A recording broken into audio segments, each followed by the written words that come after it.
বর্তমান পরিস্থিতিতে দাঁড়িয়ে কোনো কথা না বলতে পারায় নিজেকে বোবা মনে হচ্ছে। ঠিকমতো নিঃশ্বাসও নিতে পারছি না। আসসালামু আলাইকুম। আশা করছি সবাই ভালো আছেন।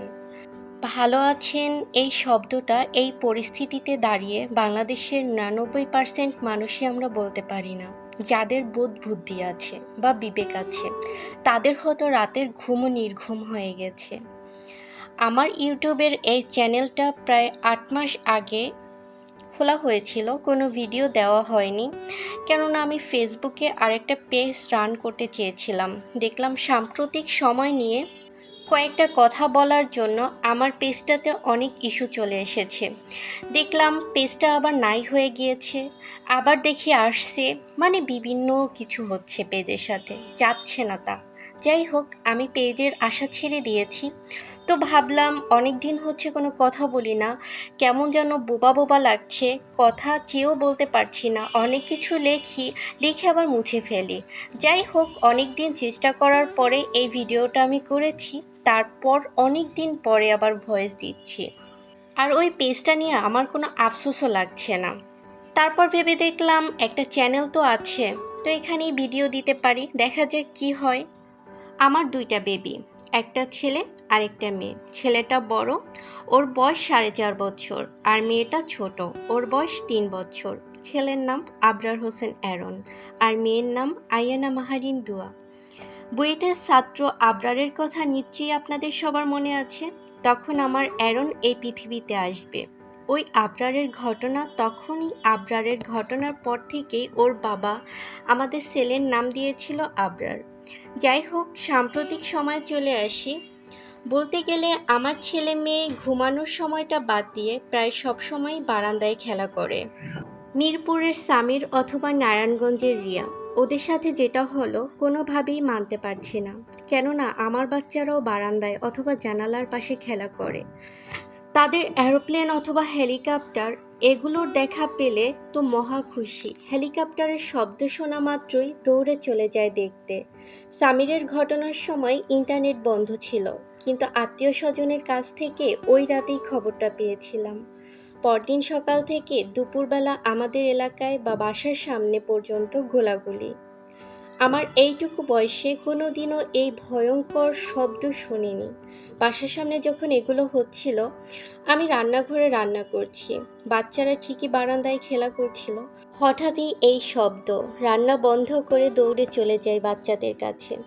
ঘরের দরজা জানালা সব বন্ধ করে দিয়ে বুকের মধ্যে শক্ত করে ধরে রাখি, কিন্তু ওরা বারবারই বলছিল মাম্মি হেলিকপ্টার।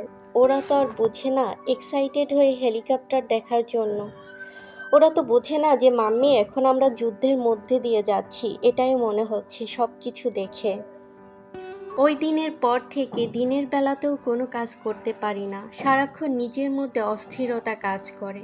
স্বাভাবিকভাবে কোনো হেলিকপ্টারের শব্দ পেলে দৌড়ে গিয়ে দেখি বাচ্চারা কোথায় আছে। রাতে ঘুমাতে গিয়েও ঘুমে ধরে না, কানের মধ্যে শুধু হেলিকপ্টারের শব্দ বাজতে থাকে। আমরা জানি এই অবস্থা আমাদের, আর যারা সন্তানহারা হয়েছে সেই মায়েদের কি অবস্থা। কত আর্তনাদ, কত কান্না, কত আহাজারি। হে আল্লাহ, তুমি আমাদের হেফাজত করো। মানসিকভাবে শক্ত হওয়ার অনেক চেষ্টা করি, কিন্তু কিছুতেই না পারছি না এই ট্রমা কাটিয়ে ওঠার। কবে এই ট্রমা কাটিয়ে উঠতে পারবো জানি না। এখনও যা আমাদের চারপাশে যা ঘটতেছে, যা দেখতেছি, যা শুনতেছি, কোনো কিছুই তো আমাদের কাম্য না। জানি এই মুহূর্তে আমাদের অনেক শক্ত হতে হবে, আমাদের নরম হলে চলবে না। নরম হলে আমাদের যে বিপরীত পক্ষ আছে তারা ভাববে ওরা তো দুর্বল হয়ে গিয়েছে। এই মুহূর্তে তো আমাদের দুর্বল হলে চলবে না, আমাদের শক্ত হতে হবে। কিন্তু আমাদের মতো মা যারা আছি, আমরা কিভাবে এই ট্রমাগুলো মেনে নিব? কার কাছে বলবো, কার কাছে বিচার চাইব? আগে আমার সময় লাগতো কাজ শেষ করতে প্রায় 1-2 ঘন্টা, সেখানের কাজ আমি সারা দিন বসে করি। আর বাচ্চার বাবা যখন অফিস শেষ করে বাসায় আসে, তখন মনে হয় কি আমি শক্তি ফিরে পেয়েছি। তখন বাচ্চাদেরকে মনে হয় আমি ওদের বাবার কাছে রেখে তখন আমি কাজ করতে পারি।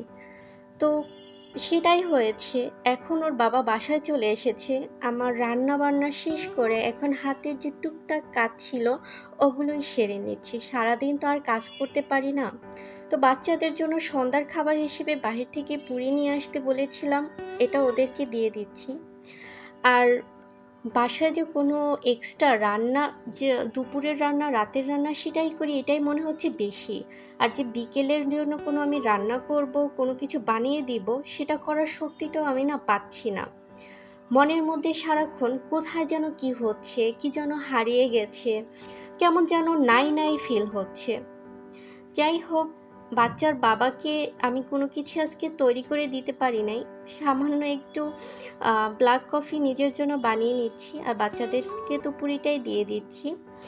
আর রুটি আর কলা এনেছি, সেটাই এখন সন্ধ্যার নাস্তা হিসেবে খেয়ে নিচ্ছি। কফিটা বানিয়ে নিয়েছি, কফিটা একটু ঠান্ডা হোক, একটু ঠান্ডা করে খাচ্ছি। এখন বাচ্চাদের জন্য একটু দুধ গরম করে নিব।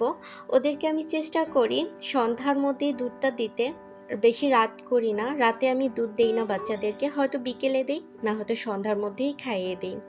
এখন দুধটা গরম দিয়ে তারপর আমি সন্ধ্যার নাস্তাটা সেরে নিচ্ছি। বর্তমানে সাম্প্রতিক বিষয় নিয়ে অনেকে অনেক কথা বলে, আবার অনেকে মুখে কুলু পেটে দিয়েছে। যাই হোক, আমি আমার জায়গা থেকে স্পষ্টভাবে কথা বলতে পছন্দ করি, আমি সেটাই করেছি। আর আমার ভিডিওটা আপনাদের কেমন লেগেছে আমি জানি না, তবে আমার কাছে আমার কথাগুলো বলতে পেরেছি সেটাই ভালো লেগেছে। আজকে আপনাদের কাছ থেকে বিদায় নিচ্ছি। আল্লাহ হাফিজ।